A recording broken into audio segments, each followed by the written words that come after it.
Quebrando a Lâmpada é um oferecimento. CREA Paraná. Quem fiscaliza, cuida.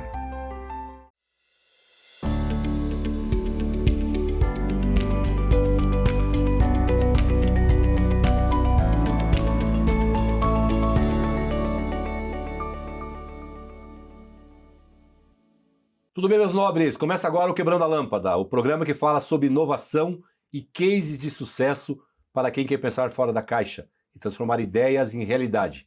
Este programa tem o apoio do CREA Paraná, Conselho Regional de Engenharia e Agronomia do Paraná, que fiscaliza e garante que obras, serviços e projetos sejam conduzidos por profissionais habilitados, com ética e responsabilidade. O CREA Paraná protege a sociedade, valoriza a engenharia, a agronomia e as áreas tecnológicas, além de apoiar o desenvolvimento profissional e a inovação que transforma o Paraná. E do grupo Pumatronics, que desenvolve soluções que atuam diretamente na sua vida, tornando rodovias e cidades mais seguras e eficientes, com sistemas de pesagem em movimento, pedágio eletrônico sem cancelas, sensoriamento climático e iluminação pública inteligente. O grupo contribui para reduzir acidentes, otimizar a mobilidade e melhorar a gestão urbana. É tecnologia aplicada à infraestrutura, gerando mais segurança, eficiência e qualidade de vida para a população. E a Uno Viale, imóveis e design, por deixar o nosso cenário cada vez mais sofisticado, acolhedor e preparado para receber grandes conversas e entrevistas.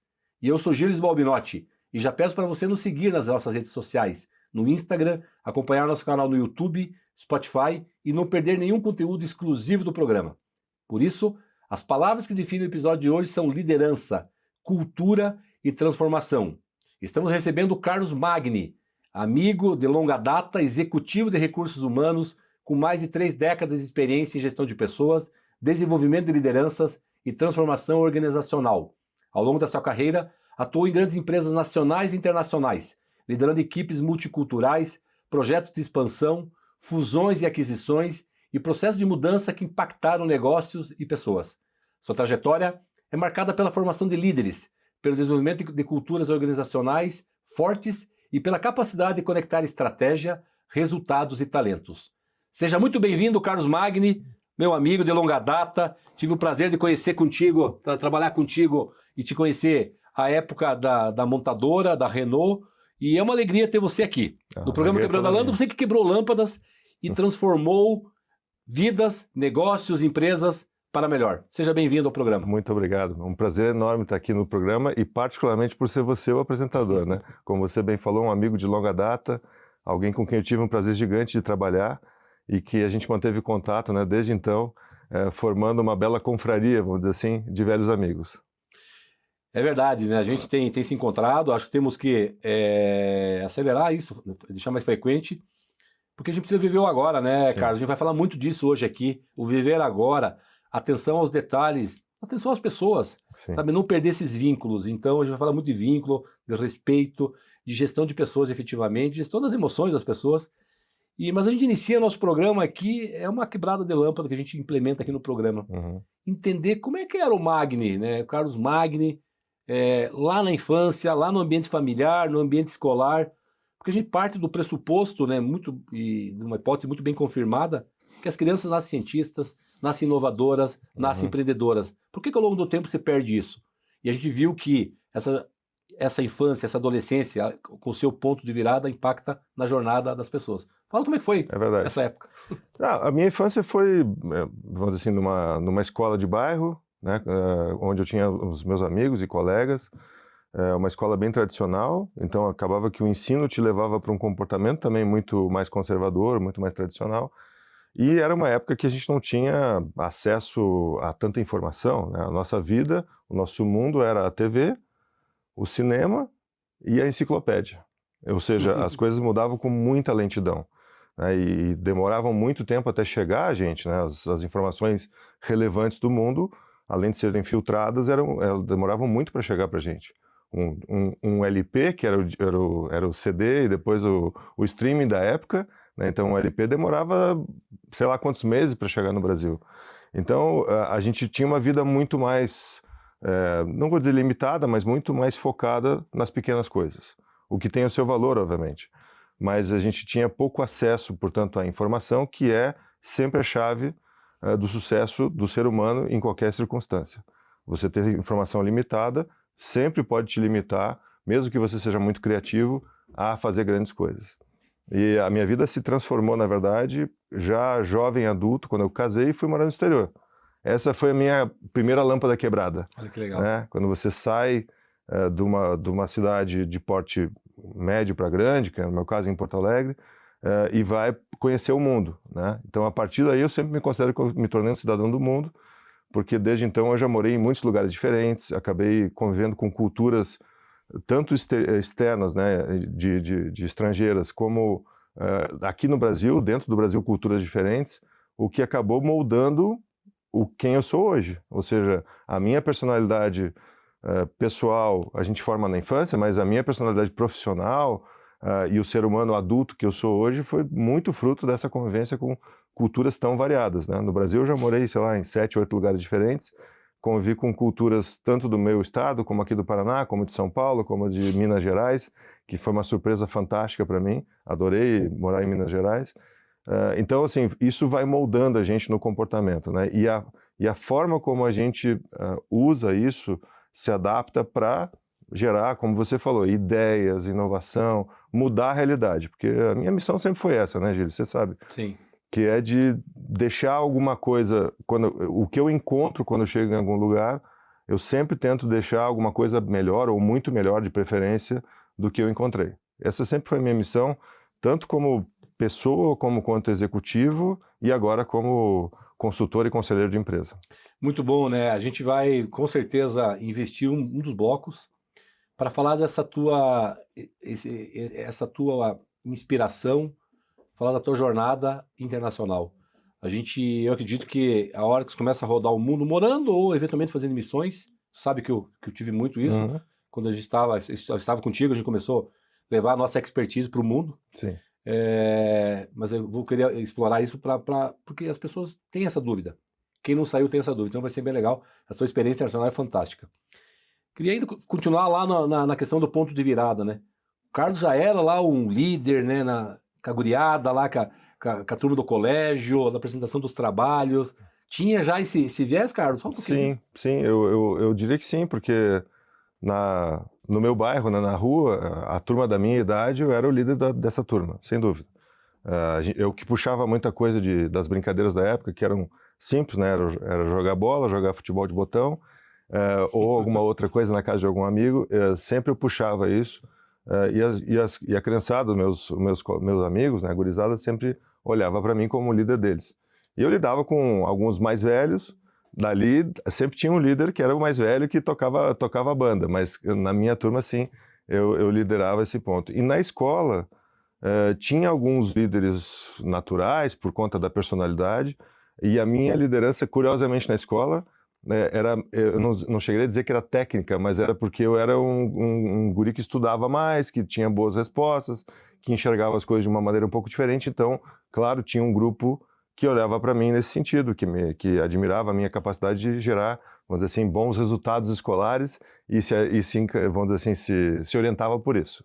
Né? Legal, você falando, eu fui retornando aqui no tempo, mas um desses fatos, porque eu estava lá, né? Na época que tu estava como diretor de RH, tinha no mínimo 3 ou 4 gerentes que eram mais velhos que você. Sim. Olha como a coisa se repete, olha que interessante. A gente Sim. tem falado, Carlos, e a nossa audiência, essa conexão da infância, da adolescência com os dias atuais. Olha que bacana. Sim. Muito interessante, né? Na prática, assim, quando eu tive a minha primeira promoção ao cargo executivo, né, diretor, que foi na Renault, todos os colegas, então meus colegas de gerência, todos eram mais velhos que eu, mais experientes, mais rodados do que eu. Então, acabou que a empresa enxergou que eu tinha um potencial de crescimento, de desenvolvimento elevado e me deu essa oportunidade. Mas, de fato, todos eles eram mais velhos que eu. Depois, eu fui promovendo alguns mais jovens e tal, isso mudou um pouco a relação, mas naquele momento, e eu tinha muito respeito, muita admiração por isso, né, de ter gente muito experiente que trabalhava comigo. Você lembra? Nós tínhamos colegas fantásticos como o João, como o JB e outros colegas, Marino, ou seja, gente muito qualificada, que sempre foi o meu desejo de ter um bom misto entre gente muito experiente, que é quem te sustenta pela capacidade de encontrar soluções, e gente jovem, né? Que bota aquela dinâmica da curiosidade intelectual e da vontade de fazer coisas, aí sim, diferentes. Então, esse mix é muito importante em qualquer circunstância, tá? E, obviamente, que, você lembra bem, a ideia sempre é ter um bom equilíbrio também de gêneros, para a gente ter essa diversidade, a gente está falando aqui de gerações, mas também a diversidade em todos os sentidos, de ideias e de gênero, para que a gente tivesse um equilíbrio bacana, ainda mais numa área de humanos, né? A gente precisava garantir que isso acontecesse. Muito bom, posso falar aqui de carteirinha, né? Fiz parte da equipe do Carlos, era o grande maestro. E aqui tu comentou, fazendo uma menção, Carlos, uma das maiores audiências do programa Quebrando a Lâmpada é o nosso amigo, queridíssimo, JB. João Batista Oliveira, não perde um programa, todo programa ele faz lá a selfie. Inclusive você que assiste, faça uma selfie, nos marque nas redes sociais, porque mostra a importância, aonde que o programa está indo em cada canto desse Brasil e do mundo, hein? Os colegas lá que eu fiz, né, na minha jornada profissional no Marrocos, na Colômbia, não perde um programa também, viu? O JB, além de ser um profissional de altíssima qualidade, muito, muito competente, ele é um ser humano de primeiríssima qualidade, né? Uma pessoa que consegue colocar na prática uma das competências mais importantes que se fala de agora e já olhando para o futuro, que é a empatia, né? É uma pessoa altamente confiável, uma pessoa de escuta, de sabedoria, o que combina bem com que não vem necessariamente com a idade, mas que no caso dele só melhorou com a idade, né? Quer dizer, ele é um ser humano espetacular. Fantástico, e é verdade, né? A sabedoria que é vamos dizer, o último patamar, né? Da habilidade, do conhecimento, quer dizer, da boa atitude, quer dizer, a sabedoria, e faz todo sentido, realmente ele resolvia problemas complexos com uma simplicidade e com um humanismo fantástico. Sim. Esse programa, Carlos, tem muito a ver com isso, e tem muito a ver com a conversa contigo hoje aqui. Tem muito a ver com esse humanismo, sabe? Essa questão humana que a gente precisa lidar nos negócios. Você pode atuar de uma forma enérgica, mas sempre com humanismo. A gente está finalizando já o primeiro bloco, a gente pede muitas aspas aqui no programa, sabe? E o pessoal tem gostado muito dessa lógica, é quase que aquele corte, aquela mensagem, né? Então, para finalizar esse bloco, uma primeiras aspas, né, do Carlos Magni, em relação para a gente daí já dar essa parte introdutória do segundo bloco, o que é essencial para conduzir, gerenciar, coordenar, liderar pessoas? Bom, o primeiro ponto eu mencionei agora há pouco, que é a empatia, né? Você tem que entender por que as pessoas reagem como reagem a certas situações, para que você possa orientar a sua própria decisão ou a sua próprio encaminhamento para as situações. Se você não exercitar isso, você já perdeu o primeiro pilar que é fundamental para você lidar com pessoas, né? A outra coisa é que quando você lidera a gente, você tem que entender que aquilo não é uma condição temporária, né? Não é intermitente. Você não pode dizer, hoje eu estou afim, amanhã não estou afim. É todos os dias. É como quando você se torna pai ou mãe. Você entende que aquilo é uma missão diária, que você vai estar lá, você vai acordar e você vai estar disponível para que as pessoas te procurem, e que bom que elas te procurem, para ajudar a pensar, para ajudar a resolver, para orientá-las a achar caminhos possíveis. Então, esses são os dois primeiros pontos. Perfeito. Você tem que entender que a liderança é um pacote integral, que vai te tomar bastante energia.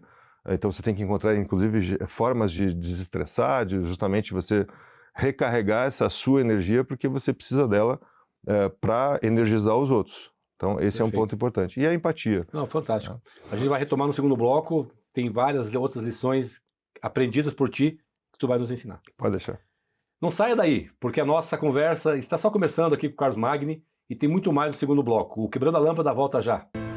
Cada vez que você volta do trabalho, que você se alimenta, cada vez que você viaja sozinho ou com a família, pega um ônibus, carro ou avião, sobe ou desce de elevador, cada vez que você pensa em qualidade ou na segurança de tudo aquilo que é produzido na cidade, no campo, nas indústrias, ou em tudo ao seu redor, em cada um desses momentos, existe o trabalho de milhares de engenheiros, geocientistas e agrônomos que, em conjunto com o CREA Paraná, são responsáveis por produtos ou serviços cada vez mais presentes no seu dia a dia.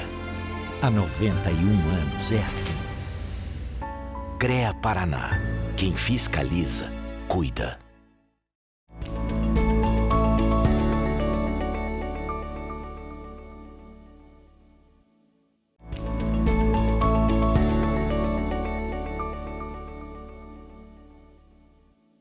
Sejam bem-vindos de volta ao Quebrando a Lâmpada. O episódio de hoje, a nossa conversa com Carlos Magni, executivo de RH, com uma trajetória marcada pela liderança de grandes equipes e por projetos de transformação organizacional em empresas de diferentes setores. Carlos, indo um passinho para frente, a gente vai ligando essa tua jornada fantástica com os comportamentos. Já solicitei dois, tu citou dois, né, no primeiro bloco. Foi fazer a faculdade, fala um pouquinho dessa vida acadêmica já, enfim, tinha essa liderança lá também, e aí em seguida já vai para o primeiro case, primeira empresa, enfim. Eu acabei optando pela administração de empresas, que era algo que me parecia mais adequado ao meu perfil, e realmente acabei acertando, porque eu tinha interesse em outros campos, mas a administração me pareceu aquela que ia onde eu ia poder dar vazão para aquilo que eu acreditava. Quando era muito jovem, mesmo quando a gente é jovem, a gente não tem, com 17 anos, você tem que escolher uma profissão, não é tão óbvio assim, né? Mas eu acabei escolhendo isso e assim que eu comecei a faculdade, ou logo depois, porque na época não era permitido os estágios tão cedo como hoje, o meu primeiro estágio foi com atendimento de pessoas na Caixa Federal, né?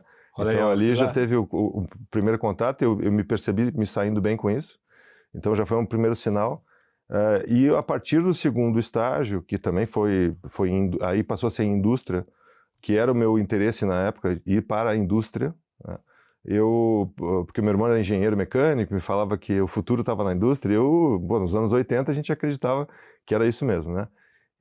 Então meu primeiro estágio foi em indústria, e a partir dali eu sempre estagiei e depois virei profissional de recursos humanos. E fiz minha carreira inteirinha nessa área. Sim. Então, a minha curiosidade, o meu interesse por recursos humanos, curiosamente, eu sempre conto que foi a primeira parte um pouco mais hard da área, que é remuneração, ou na época chamava de cargos e salários. Por quê? Porque tinha coisas que eu curtia fazer na faculdade, que era matemática, estatística, e me apresentaram a área de recursos humanos naquele momento via remuneração, para fazer pesquisa salarial, ainda mais numa época que muitos não viveram, de hiperinflação, onde a gente tinha que fazer pesquisa salarial praticamente toda semana para saber o que estava acontecendo de loucura Mudava a inflação naquele mercado. Chegamos a bater em 90% de inflação no mês. Quer dizer, era uma doideira geral. Então, toda hora você estava no telefone fazendo pesquisa salarial, e eu gostava daquilo, porque a minha curiosidade me levava aquilo era uma oportunidade já era um outro sinal também, uma oportunidade para eu conhecer outras realidades. Quer dizer, eu estava numa empresa, mas eu acabava conhecendo outras empresas por conta dessas pesquisas, né? Porque algumas eram por telefone, para agilizar, mas principalmente eu ia pessoalmente lá. Ótimo. Então, acabava que você criava um contato, obviamente ampliava a sua rede, acabava sendo conhecido, o que é importante, você ter visibilidade, né? Isso é importante, e isso qualquer líder tem que propiciar isso para o colaborador, para dar visibilidade para essa pessoa, para ela poder crescer, né? Senão, como é que ele vai crescer? Então isso era importante, isso ajudava a eu evoluir naquilo que eu acreditava mais, que era, vamos dizer assim, dar vazão para a minha curiosidade intelectual, né? E que foi assim que eu sempre aprendi, eu sempre fui muito de conversar com qualquer um, chegava numa empresa, se tinha essa abertura, conversava com o presidente da empresa, se fosse possível, né, com diretores e tal, e trocava ideias, não era só de fazer perguntas, né, trocava ideias. E acho que isso foi muito, eu vou refrasear, tenho certeza que isso foi muito importante para que enxergassem em mim potencial de crescimento em tudo que é lugar que eu passei. Bacana, aqui, vai falando, a gente vai... É muito legal isso, eu tenho dito para todos que vêm aqui. Eu sou privilegiado, sabe? Porque vai para 110, 112 programas. Eu sou o primeiro a ter uma aula quando eu estou conversando com as pessoas. Sim. E vai voltando no tempo, né? E aí você falou dessa questão, né, do cuidado, eu até perdi o fio da meada aqui do que ia falar, mas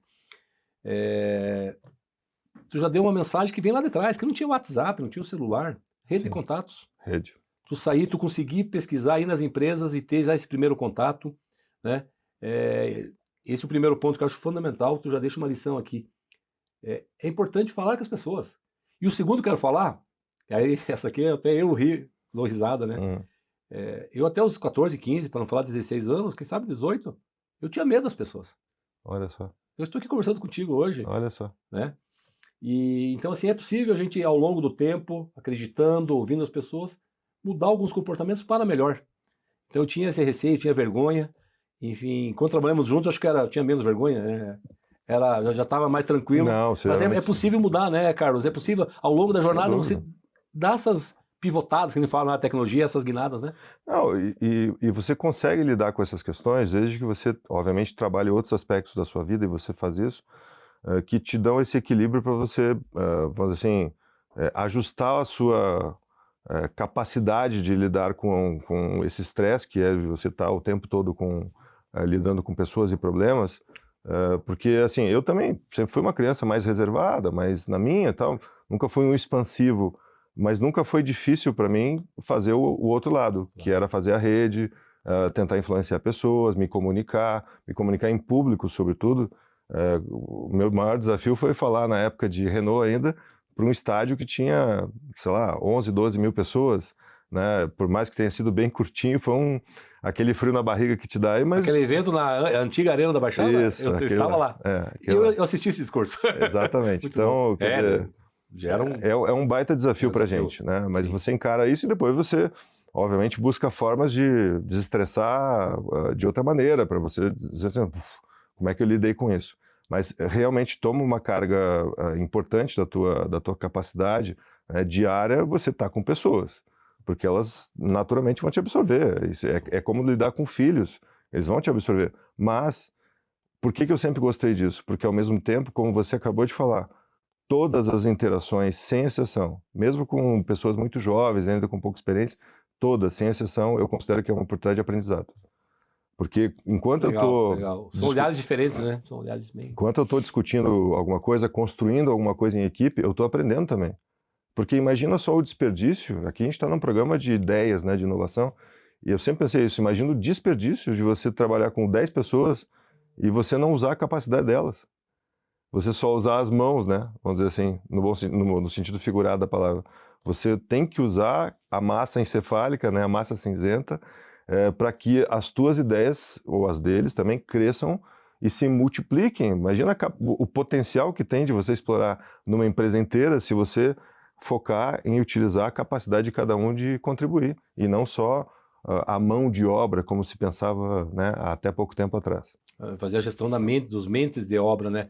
E realmente esse é um papel que é difícil e é o papel do líder, né? Então... Sim. Eu ia comentar depois isso, mas acho que cabe muito bem agora. Tu falou dessa questão, da relação, de até ver qual é o potencial de cada um, né? E o gestor, o líder, podemos dizer que ele é, Carlos, um líder, um gestor de emoções, né? As pessoas têm suas emoções, suas expectativas. Sim. E se nessa tua fala também tu puder trazer, se tiver algum case também, fica à vontade, a questão da inteligência emocional, fundamental, né? Fundamental. Talvez ela é mais fomentada, falada agora, mas isso sempre teve, né? Sempre teve. Como que... Não, assim, esse ponto, eu vou dizer que é o pilar para que você possa exercer uma das competências mais importantes que tem hoje, que é, eu falei da empatia agora há pouco, mas a outra é você dar segurança psicológica para as pessoas trabalharem. E, sobretudo, quando a gente fala de inovação ou de tentativa de melhoria contínua, que seja, não precisa ser necessariamente uma mega inovação, mas aquela pessoa que está buscando inovar em alguma coisa, melhorar a eficiência de algum processo, ela precisa ter essa tranquilidade de que... Tem risco de fracasso, tem risco de erro. Que é parte do processo. Faz parte do processo. Mas é fundamental que o líder entenda isso, e que isso passa a ser uma competência.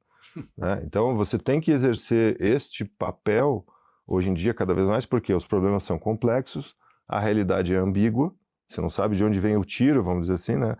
O inimigo não usa mais as bandeiras que usava antes, o uniforme que usava antes. Hoje pode vir de qualquer lado, qualquer problema, e muita coisa que você diz, não, como é que isso afeta o meu negócio? Afeta? Dependendo do que você tem como negócio, você pode estar afetado ou não pela guerra do Irã com Israel. Ou seja, tudo isso faz parte da realidade de hoje. Então, quanto mais e melhor você puder lidar com pessoas inteligentes que usam isso a favor de buscar soluções, muito melhor do que só o chefe ser a solução única, o único hub de decisões e de orientações que tem numa equipe, o que é um grande desperdício, né, em primeiro lugar. Não é importante isso, né? É quebrar aquele mito que, ó, a administração é participativa. Vocês participam e eu decido. Não, a decisão ela tem que ser construída. Sim. Um outro ponto, né? O Vinícius Santana é o CEO. Hora dessa você vai conhecer ele, vai ter um evento Quebrando a Lâmpada logo, logo. É fantástica a entrevista dele, aqui da CSN da Araucária. Legal. Né? Então, ele diz, ó, Gilles, toda sexta-feira a minha equipe, ela, sexta lá à tarde e tal, ela é para inovar. Então, uma coisa é falar assim, não, lá na nossa empresa todo mundo pode inovar. Mas eu já vi assim, pode inovar, né? Mas não vai errar. Ué, cara, já dizia o Einstein, né, cara? Se você quer fazer algo novo, né? Você tem que dar chance ao erro. Você vai errar 300 vezes até acertar. Então, esse é um ponto. O Hélio Carvalho também, um catedrático aí da Federal do Paraná, agora tem consultoria na área de inovação, ele diz isso. A empresa diz para o funcionário inovar, o colaborador inovar, mas dê as condições mínimas. Esse é um ponto. E já para não perder também, é tanta coisa que vai surgir aqui hoje, você falava da questão de empoderar as pessoas. Eu quero ouvir também de você esse empoderamento e daquilo que ela já sabe e quem sabe aí desenvolver, capacitar naquilo que ela ainda não tem total domínio. Um dia eu entrei na tua sala, vou dar um caso prático aqui. Entrei na tua sala, falei, queria te entregar, porque eu tinha começado na gestão anterior, queria te entregar esse livro de ergonomia aqui. Você olhou, pô, Gilles, que legal, tal, não sei o que, bacana, você deve ter o livro ainda hoje, né? Tenho. E só para resumir a história, já está acabando mais um bloco. No outro dia, tu mandou um e-mail para a França, a partir no mês seguinte, me transformei a partir do teu empoderamento, mas naquilo que eu fiz, no mestrado. Sim. Eu era o responsável da ergonomia na América. Sim. Então, estou dando um exemplo claro, eu estou colocando depoimento para dizer que aconteceu mesmo aquilo que tu acabou de falar. É importante isso, né? Empoderar as pessoas. Vamos iniciar um pouquinho, finalizar esse bloco, iniciando sobre isso, Carlos, sim. E aí em seguida a gente retoma no outro bloco também. Não, perfeito. Isso eu acredito como fundamento de você ter uma equipe produtiva. Eu vou te dar um outro exemplo de uma pessoa que você conheceu bem, que esteja bem lá onde estiver, que a gente perdeu ele faz pouco tempo, o João Alceu. Uma vez a gente estava indo para um caminho, vamos dizer assim, de uma decisão errada, que tinha sido já tomada pelo presidente da empresa, e que a gente ficou na dúvida se questionava ou não, entendeu que podia ser um caminho. Ele tomou a liberdade de sentar na minha frente e dizer, Carlos, acho que a gente está cometendo um erro, por isso. Falei, cara, fantástico, pode deixar que eu vou falar com o presidente e a gente vai resolver isso. Então, assim, se você não está num ambiente de confiança, em que a pessoa se sente segura para fazer isso, ele jamais faria isso. Ele dizia, tá bom, os chefes decidiram, vou fazer o que tem que ser feito. Laissez tomber. Laissez tomber, laissez aller. Então, esse é um outro exemplo também nesse sentido, mas é algo que é fundamento, tá? De liderança, você ter confiança nas pessoas. Mas é importante a gente explorar no outro bloco, se você me permitir, que você não pode ter autonomia sem organização. Porque a gente sempre pensa, puxa, autonomia, iniciativa e tal, não pode ser solto, tem que ter organização. A gente vai retomar isso, importantíssimo, e colocar mais um elemento para iniciar no próximo bloco, confiança, relação de confiança. Sim. Já a gente volta com mais insights e histórias inspiradoras que podem acender muitas luzes aí na sua cabeça. Fica por aí, o Quebrando a Lâmpada volta já.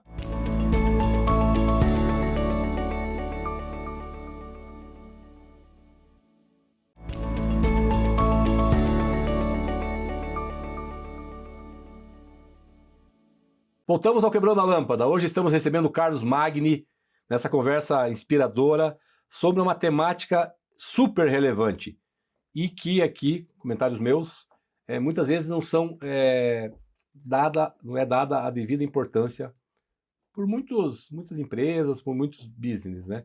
Gerenciar pessoas, tem que cuidar das pessoas para as pessoas cuidar do trabalho, né? A gente falava no quadro anterior essa questão do empoderamento, mas antes disso, Carlos, se puder trazer, tu tocou nisso, é muito importante. No final, se resume a relações de confiança. Esse aliás, é um tema defendido pelo Lencioni, né, que é um grande mestre aí de cultura organizacional e desenvolvimento de equipes de alta performance. Ele fala justamente isso, que o ponto fundamental, a pedra fundamental de qualquer equipe de alto desempenho é a confiança. E a confiança não é só em que você tem, eu tenho um colega que é honesto, tal. Isso é um pressuposto. Tudo bem.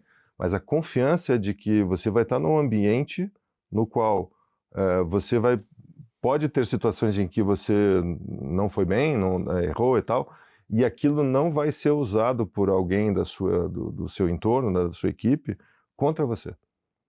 Como uma forma de explorar uma fragilidade, vamos dizer assim.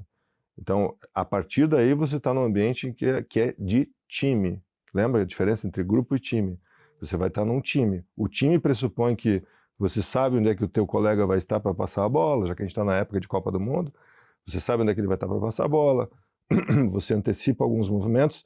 Ou seja, tem o entrosamento e a confiança de que quando você passar a bola, o companheiro vai estar lá para pegar. Verdade. Ou quando você errar, ele vai tentar te cobrir, que é muito comum no voleibol, que é um outro esporte que a gente gosta. Certo. Você sabe que quando às vezes um dos jogadores não está tão bem, o time rapidamente percebe isso e cobre um pouco a posição, abre mão um pouco da sua própria posição para cobrir um pouco aquele colega que naquele momento deu uma desconcentrada e está falhando em algum fundamento, né? Então, esse é o ponto de partida, confiança na equipe. E aí, de novo, papel principal do líder e de encontrar também dentro da equipe outras pessoas que ajudem a promover esse ambiente. Porque é muito fácil você dispersar.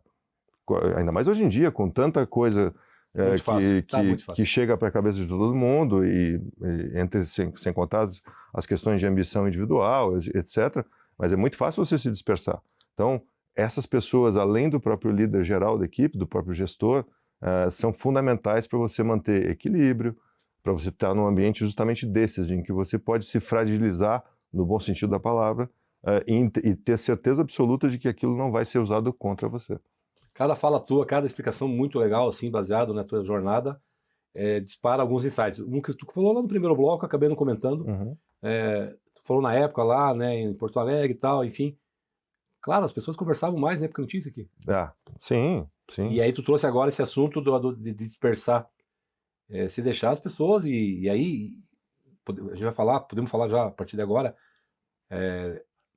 e a geração milenial, geração Z, é diferente da X, que está nas diretivas hoje, né? Enfim, como tratar isso, né, em relação à questão hoje da geração tecnológica, vamos dizer assim, que desde que nasceu com tablet na frente, mas que a expectativa da empresa, então como lidar isso? E outro ponto também que está correlacionado, Carlos, sim, tem que ir lá dar uma formação, passar o conhecimento explícito, a palestra, a capacitação, mas como transformar isso na prática? Quer dizer, pelo exemplo, né? Porque não forma o líder em sala de aula, né, Carlos? Não, você, o exemplo... Contribui, né? Mas não, digamos, não. O exemplo você vai observar grandes líderes. Eu tive alguns na minha vida também, isso sempre foi inspirador. Um dos que mais me inspirou foi o Jérôme Stoll, que foi nosso presidente na Renault. Fantástico. Que era uma pessoa que sabia escutar, sabia orientar, sabia exigir, ou seja, sempre que a gente cumpria uma meta, e a gente cumpriu muita coisa naquele momento de transformação da empresa, a gente chegava, ele dizia, ok, muito bom, vamos em frente, e o mas sempre vinha acompanhado de uma subida na barra, o que é o papel do líder. Perfeito. Então, reconhecia, mas tem mais um desafio aqui. Para mim isso sempre foi fonte de inspiração, porque ele era uma pessoa que era consciente, ele era consistente e ele era coerente. Então esses 3 Cs para mim são fundamentais para você fazer um bom papel de liderança. Pode repetir, por favor? Ele era consciente, consistente e coerente. Ele era consciente das diferenças que ele encontrava nos perfis da equipe, da realidade onde ele estava inserido, que era uma realidade diferente que ele tinha vivido na Coreia ou mesmo na França.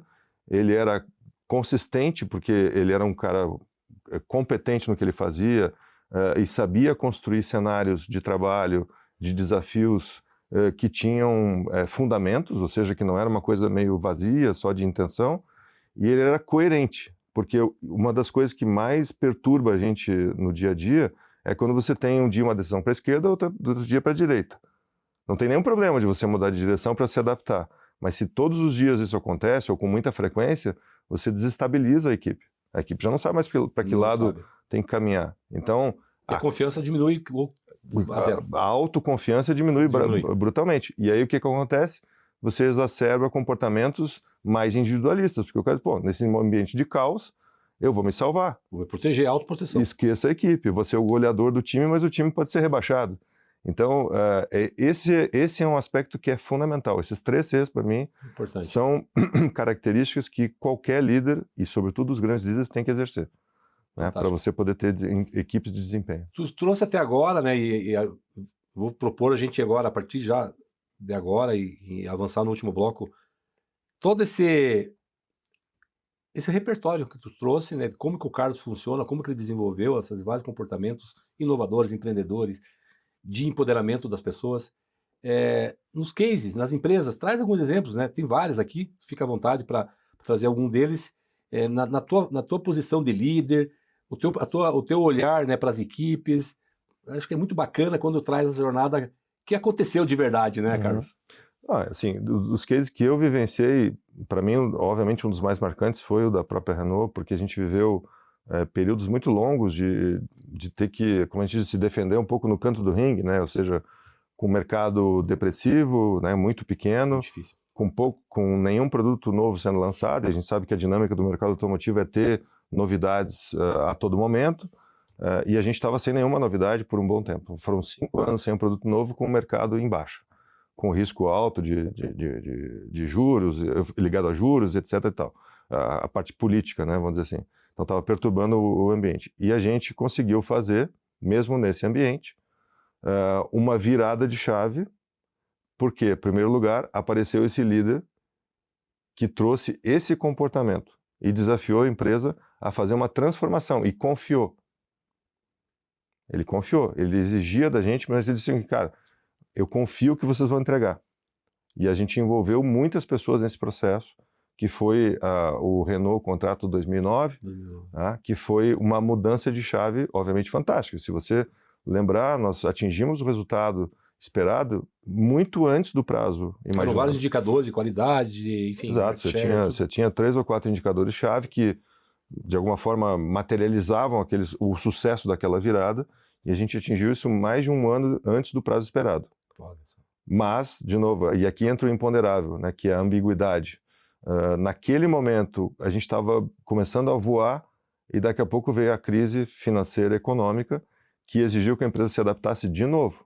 E nós tivemos uma iniciativa que foi marcante, que é um ato de liderança também, de confiança, que foi quando nós fizemos uma suspensão de contratos de uma quantidade considerável de pessoas da fábrica, porque o volume caiu abruptamente, a gente precisava se adaptar rápido, o custo do dinheiro foi para a lua. Então, bom, como é que você faz? Você tem que se adaptar, você está numa incerteza. E ao invés de tomar uma decisão que seria o caso de muitas empresas, que era de demitir pessoas, porque o mercado agora vai afundar. Nós conversamos com vários líderes da empresa e, obviamente, levamos isso para a presidência. Dizendo o seguinte, olha, a gente acredita que vai ter uma retomada, por isso. Os fatores eram principalmente das ações do governo naquele momento, de incentivo. Mas a gente olhou aquilo e disse, cara, tem toda a chance de ter uma retomada. Vamos acreditar. Não vamos demitir essas pessoas, porque a gente vai precisar delas quando a gente voltar a ter atividade. E não deu outra. Nós suspendemos por 3 meses a priori, tendendo a ser um pouco mais no primeiro momento. E em 2 meses a gente retomou a atividade. E isso foi marcante, isso foi objeto de muitas consultas, inclusive entrevistas na época, empresas buscando entender o que a gente tinha feito e por quê. E a gente simplesmente usou um mecanismo que já existia, mas que exigia muito de confiança. Sim. E claro que tem um risco em todas as decisões. Tinha um impacto muito grande financeiro, enfim, tudo. Exatamente. Tinha que também convencer todo o grupo, todos os investidores, né? Exatamente. Então, assim, isso para mim foi assim, o melhor exemplo que a gente teve naquele momento de que aquela equipe estava madura e tinha um ambiente de confiança do líder e, obviamente, dentro da equipe. E a tua liderança do RH no motor dessa transformação. Por quê? Porque você liderava a equipe das pessoas, do engenheiro, do operador, de todo mundo, né? Nós saímos de uma gestão muito conservadora, tradicional, que marcava o histórico anterior da própria Renault, para uma virada de chave onde a gente valorizava os elementos que inspiravam as pessoas. A gente passou por uma fase em que os gestores deixaram de ser gestores e passaram a ser tratados como líderes. atuando na estratégia da empresa. Exatamente. Que é importante, bacana. Isso foi na tua jornada ali, né? Naquele momento. Sim, né? exatamente. Inclusive, eu tive a chance de liderar um processo que a gente chamava de equipes transversais, que atacaram problemas sérios, graves da empresa, com pessoas de muito alto potencial, mobilizadas para resolver aquele problema e com carta branca, que não dependia da hierarquia da área. E esse processo trouxe ganhos gigantescos para a empresa naquele momento e também serviu para a gente identificar talentos, que eram uma submeta, vamos dizer assim, desse processo. A gente identificou vários talentos que emergiram daquele processo daquele projeto, vamos chamar assim, das equipes transversais. Carlos, a gente está fechando mais um bloco, mas é importante tu trazer porque a capacidade das pessoas, a resiliência, a prova da inteligência emocional, ela pode ser testada em todos os momentos, mas é muito mais difícil num momento como foi esse, mas nessa turbulência do mercado difícil, do dinheiro curto, Sim. ou seja, apostando numa retomada, quiçá, de 6 meses, que depois acabou vindo antes, né? Então, a gente está finalizando o bloco e eu sugiro a gente iniciar também outro bloco, você trazendo a tua experiência, que você liderou também esse processo de fusão de empresa nessa questão internacional também, enfim, um pouco desse case também. Uhum. E no último bloco tem bastante assunto para a gente falar ainda, inteligência, como que você, enquanto um líder de RH, líder de pessoas, trabalha, né, para levar estratégia para as empresas, mas você mesmo, enquanto profissional, trabalha com as tecnologias que tem hoje aí, inteligência artificial, que é um tema bem, bem latente. Tá? Ótimo. Legal? Fica por aí para o nosso próximo e último bloco, nessa conversa inspiradora com Carlos Magni. O Quebrando a Lâmpada volta já. O Grupo Pumatronics transforma a tecnologia em segurança, fluidez e inteligência nas cidades e estradas do Brasil.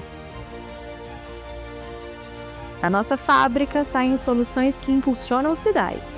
Estamos nas estradas que conectam o país, nas cidades que crescem, nas redes que sustentam a inovação. Grupo Pumatronics, tecnologia que move o futuro.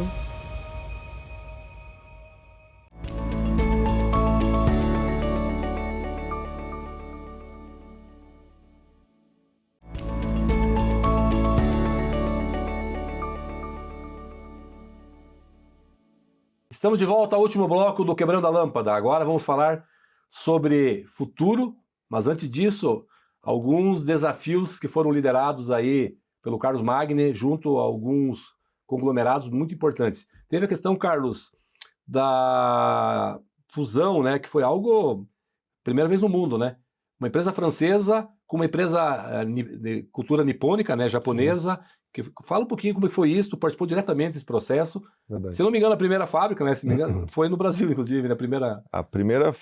Exato, a primeira fábrica da Renault produzindo veículos da Nissan, dentro daquele contexto daquela aliança global que foi feita entre Renault e Nissan, foi no Brasil. E eu tive o privilégio de ser o gerente de RH daquela fase de projeto até o início de produção do que nós chamávamos de Curitiba Veículos Utilitários na época, né? CVU. Então, aquilo foi uma experiência fantástica. E vou te dizer mais, eu quis estar lá. Eu lutei para estar naquela posição, porque, de novo, eu falava no primeiro bloco de curiosidade intelectual, eu queria muito conhecer a cultura da Nissan. E essa era a primeira grande oportunidade que eu poderia ter para conhecer esses personagens, essa cultura. E, de fato, foi muito interessante. Quando a gente dá um passinho atrás, a aliança ela teve como propósito, se você lembrar, ela teve como propósito de aumentar a cobertura geográfica, vamos dizer assim, das duas empresas. A Nissan estava muito mais nos Estados Unidos, um pouquinho mais na América do Sul e na Ásia, e a Renault tinha um papel muito relevante na Europa e alguma coisa já na América do Sul e no norte da África. Então, com essa aliança, em primeiro lugar, você tinha uma presença global muito mais intensa. A segunda era você ganhar em escala, né? Porque a ideia era ter plataformas o mais comum possível de projetos, com peças semelhantes para que você pudesse negociar muito mais, ter muito mais poder de barganha com seus fornecedores, etc. Né? Mas também tinha um terceiro objetivo, que esse era o menos revelado, que era que você tinha, de um lado, uma empresa que era muito forte em gestão, em controladoria, em custos, que era a Renault, ou seja, cultura de empresa, e uma outra que tinha uma cultura muito mais avançada naquele momento, com o seu sistema de produção próprio, com a gestão do sistema de produção, que era o Nissan Management System. NPW. Exatamente. E uma empresa muito forte em qualidade e inovação em produtos. Então, assim, você tinha uma junção de elementos que eram fantásticos, mas o cuidado foi, porque já tinha tido uma experiência fracassada até então com a Volvo, né? Pouco antes de eu entrar na empresa, lá em 96, a Renault e a Volvo fizeram uma fusão. Só que não deu certo, porque eles tentaram fundir duas culturas muito diferentes. A inteligência, no caso da Renault e Nissan, foi não fundir, e sim preservar. E pegar o que era de melhor. Isso eu aprendi da outra. Exatamente. Então você tem que sempre, o recado não é necessariamente essa sempre a melhor resposta, você tem que entender qual é a melhor resposta estratégica nesse sentido diante daquele projeto. Porque pode ter projetos que faz sentido você, de fato, fundir, incorporar completamente e eventualmente até matar uma marca para que a marca que tem melhor preponderância, que tem melhor resposta no público, siga sobrevivendo. A gente viu o caso aqui da Electrolux, né? Ou seja, que era uma outra marca local, Prosdóximo, que aos poucos foi desaparecendo e ficou o produto da Electrolux. Mas vai ser ruim porque as pessoas conhecem a Prosdóximo. Eles fizeram isso de uma maneira muito inteligente, progressiva, se você lembrar, e hoje ninguém questiona por que deixou de ser Prosdóximo, porque entenderam a vantagem que era. Então com fábrica nova aí em São José dos Pinhais. Exatamente. Então a gente pode dizer, é um sucesso. Histórico aqui na nossa região. Então, esses casos são interessantes. Eu posso citar um caso mais recente, que eu vivi intensamente, que foi quando a Tupy, onde eu fui diretor até pouco tempo atrás, adquiriu primeiro um concorrente, que era a Texid, que é do grupo Fiat, ou Stellantis, se quiser. Então, a Texid vinha de longa história dentro de uma montadora. Então, esse era o primeiro ponto de cuidado que a gente tinha que tomar, porque a cultura deles era, mesmo sendo um fornecedor da montadora, eles eram parte de uma montadora. Então, a cultura deles era, nós somos parte de um conglomerado maior, a gente fala de carro aqui, não fala só de bloco e cabeçote, ou seja, a gente fala de carro. Os blocos da Texid chegaram a abastecer Ferrari num dado momento lá atrás. Então, imagina o orgulho dessas pessoas nesse sentido. Então, isso era o assunto que era corrente lá dentro, com algumas práticas também de remuneração, benefícios, recompensas de maneira geral, muito vinculadas ao que a montadora fazia. Então você chega com uma empresa que é regional, foi por muito tempo regional, que era a Tupy, e você está num processo de expansão em que você precisa chegar com a sua cultura de processo produtivo sem desrespeitar a história e a cultura mineira, que é muito específica, muito diferente da cultura de Santa Catarina, de Joinville em especial. Então esses foram os cuidados que a gente foi tomando aos poucos para não atropelar, vamos dizer assim, os fatos, né? Então, ali houve uma mudança de marca, a Texid deixou de existir enquanto os produtos que a gente produzia, eles ficaram com a parte de alumínio, então existe ainda a Texid alumínio, e naquele momento a Texid parou de existir. A gente foi desfazendo a marca pouco a pouco e passou a ser Tupy, Minas Gerais.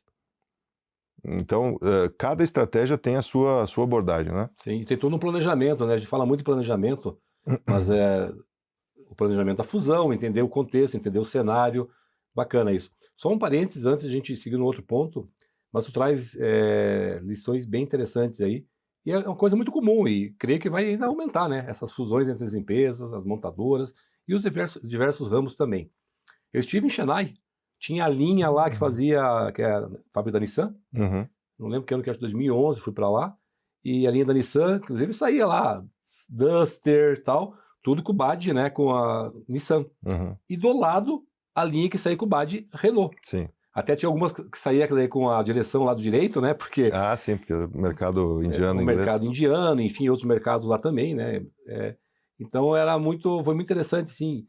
E por um tempo eu convivi com isso, então eu vi que por algum tempo funcionou. Tem os estresses no início, né, que são culturas diferentes, mas é bacana, gera um aprendizado muito grande quando a gente está olhando, né, as pessoas, né, isso é muito legal. Esse é sempre o primeiro ponto, né, Gilles? Você tentar identificar quais são as diferenças culturais que você tem entre uma empresa e outra. Não para você impor uma cultura a outra, justamente para você tomar esse cuidado e estabelecer o ritmo e vamos dizer assim, os blocos onde você vai intervir mais, né, onde você vai entrar mais. Então, essa análise de diferenças de cultura é indispensável. A gente fez isso quando adquiriu a TechSeed. Não, bacana, essa transformação cultural, essa cultura organizacional é um tema que você, como líder, né, das áreas de gestão de pessoas, né, lida muito, porque é o fio condutor, né? A cultura, a gente pode definir de algumas formas bem simples, né? A cultura é aquilo que as pessoas fazem quando o chefe não está presente. Essa é uma das definições mais populares que a gente tem. A outra é o jeito que a gente faz as coisas aqui, em qualquer ambiente. Essa é fantástica. E nunca foi tão atual esse tema como hoje em dia. Justamente porque o mundo passou a ser menor. Menor que eu quero dizer, é tudo muito integrado, com muita causa e efeito de mercados um no outro. Então, a cultura passou a ser algo que você tem que cuidar, porque ela é o que te diferencia das outras empresas. O produto é importante? Claro que é importante. Se você não tiver um produto, se você não tiver o serviço, aquilo que você está levando para o seu público consumidor, você não tem nada para oferecer, óbvio. Mas se você não tiver a gestão da cultura que faz com que a empresa tenha essa percepção desse público, nada acontece. E eu já fui em lugares, né, e aí não é o caso de detalhar aqui, que tu nota a cultura ali, no atendimento, no dono vindo dizendo assim, qual que é o problema, vamos resolver, e não o dono que foge do problema, mas o que encara. Isso é muito legal. Como, Carlos, na tua opinião, trabalhar esse jeitão das pessoas fazerem o trabalho nesse mundo da tecnologia e da IA? Então, exatamente isso. Esse é um ponto bem importante, porque a gente está entrando numa era que eu tenho estudado cada vez mais, que é sobre a gente está falando de indústria 5.0, né? Você que é um cara desse mundo de inovação sabe disso. Então, o que a indústria 5.0 traz de interessante, além de ser algo mais avançado do que a anterior, naturalmente? A indústria 4.0 ela apostou muito em tecnologia, que era necessário. Era você buscar dados, IoT, você fazer a digitalização de processos e documentos e informações de maneira geral, ou seja, você gerar massa de dados. Esse foi o grande investimento da indústria 4.0. Automatizar, naturalmente, botar a robotização onde fosse possível. Mas eu não vou dizer que isso deixou de lado um pouco a componente humana, mas dá para a gente arriscar um pouco de dizer que isso foi verdade. A nova visão que se tem é justamente aquela que eles estão chamando cada vez mais de cobótica, que é a cooperação entre o ser humano e a robótica, através da tecnologia turbinada pela inteligência artificial. Então, as empresas que vão vencer, que vão permanecer nesse cenário novo, vão ser aquelas que vão ser as mais inteligentes, as mais pragmáticas nesse cuidado, porque cara, no fim do dia tudo é o ser humano. É o ser humano. Quem que consome... Se tirar ele, o que sobra? Nada. Quem que consome o que o robô faz, eventualmente? É o ser humano, no final do dia. Então, você tem que tomar esse cuidado para que você não acredite que só a tecnologia vai resolver. Ao contrário, a tecnologia turbina a capacidade humana, que está muito mais focada em tomada de decisões, a questão ética das decisões. Isso é fundamental, porque quando você olha para a inteligência artificial, ainda não existe a consciência e o discernimento ético para tomar decisões. Ele tem orientações inteligentes, obviamente, mas a questão ética das decisões é muito própria do ser humano, né? E, obviamente, a empatia, que a gente já mencionou aqui. Então, isso são componentes que só o ser humano pode trazer. Então, qual é a coisa mais inteligente? É turbinar a capacidade nossa, a capacidade do ser humano de fazer as coisas acontecerem, e não só acreditar que a máquina vai fazer. Perfeito. A gente está acabando... Vamos ter que marcar outras bate-papo, outras entrevistas, tá? Conto com isso. Mas eu ia falar de empreendedorismo. Ao longo da tua fala, tu já foi trazendo características empreendedoras. Sim. Então tá contemplado. Bem rapidamente, para turbinar, como que tu vê aí, by Musk, os humanoides? Depois aí tem a mensagem final tua. Eu acho que eles, em primeiro lugar, são inevitáveis, né? E eles vão ganhar muita potência à medida que, obviamente, que a escala aumentar e o custo reduzir. Então, eu não tenho dúvida de que isso vai ganhar muita potência e vai simplificar muita coisa da nossa vida. Mas o cuidado que cada um tem que tomar, como sempre foi quando você tinha essas rupturas tecnológicas muito importantes, é que o ser humano se adapte às profissões, aos trabalhos que vão fazer diferença da atuação humana a partir daí, né? Ou seja, funções de liderança, funções de cuidado pessoal, tudo que tem a ver com o cuidado com o ser humano, que eu acredito que os humanoides não vão chegar a esse ponto, ou não tão cedo, né? Então você tem que, obviamente, olhar para essas profissões cada vez mais. Tarefa é para eles, né? A questão que agrega valor lá no quadro, lá que o Gardner fala muito, é com o humano. Exatamente. Eu convidei o Gil Jardelli, quem mais estuda sobre humanoide. Gil Jardelli, estou esperando, né? Te mandei já as agendas. O Gil Jardelli trabalha, você deve conhecer ele, sobre os humanoides, né? Ele está sempre, um cara ligado, um cara mundial. Fantástico. Eles estão esperando, né, o ok dele, ele já aceitou, só falta a agenda. Muito bom. Carlos, tua mensagem final para as pessoas trabalharem, produzirem e serem felizes. Em primeiro lugar, do ambiente da empresa. Você tem que ter uma governança, ou seja, uma organização eficiente, clara, estruturada, para que as pessoas não vivam no caos. Em segundo lugar, você tem que ter um ambiente que fomente a autonomia e a inovação. E para isso, seja no ambiente de diretoria ou seja no ambiente de conselho, isso tem que estar muito bem azeitado para que você consiga passar como líder a segurança psicológica para as pessoas darem o melhor delas para a sua empresa. E terceiro lugar, qualquer empresa hoje precisa ter um RH que pense mais estrategicamente. Perfeito. Isso é fundamental. Então, isso do lado das empresas. E do lado das pessoas é o seguinte: o mundo de informação disponível está aí para a gente.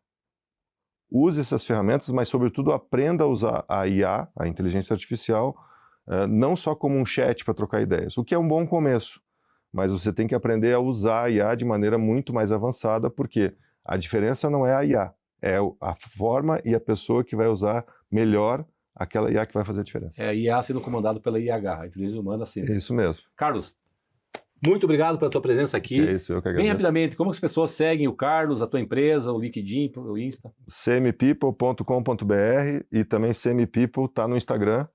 Então, o contato pode ficar muito facilitado por lá. Obrigado novamente. Sigam essa, personalidade, esse líder da área de gestão de pessoas, meu amigo Carlos Magni, porque é importante a gente cada vez mais buscar esses atributos, a gente se autoformar e a gente buscar sempre a felicidade. Esse é o mais importante. Muito sempre. Obrigado. Joia. Obrigadão. Bom demais.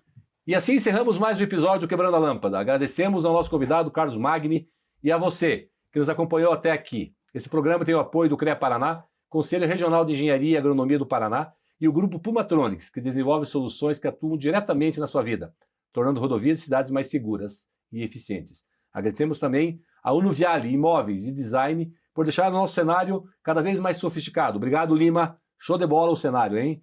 Ele está acolhedor e preparado para receber grandes conversas e entrevistas. Não deixe de nos seguir nas redes sociais, acompanhar e se inscrever no nosso canal do YouTube e Spotify. Até o próximo episódio. Continue pensando fora da caixa, quebrando lâmpadas, inovando, resolvendo problemas. Com certeza, a satisfação pessoal, a vontade de continuar e a tua alegria, a tua felicidade, sua e do teu entorno estarão lá, com certeza. Até o próximo episódio. Tchau!